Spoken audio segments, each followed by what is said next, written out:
The biggest project in many respects that's been underway in the Indo-Pacific for the last few decades is the building of a more intricate, important relationship between the United States and India. I would posit to you both that probably the most important relationship for the United States going into the 21st century in technology and education and military cooperation, diaspora, is the relationship between the United States and India. And painstakingly, a series of Republican and Democratic governments and presidents in the United States have built that relationship.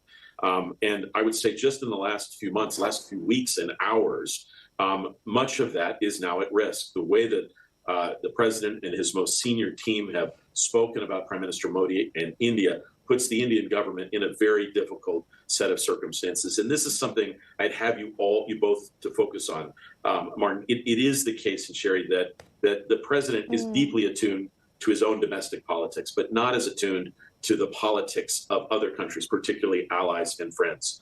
And so he's put Prime Minister Modi in a terrible set of circumstances, putting so much pressure on him. And frankly, Modi does not have the ability and should not bend the knee.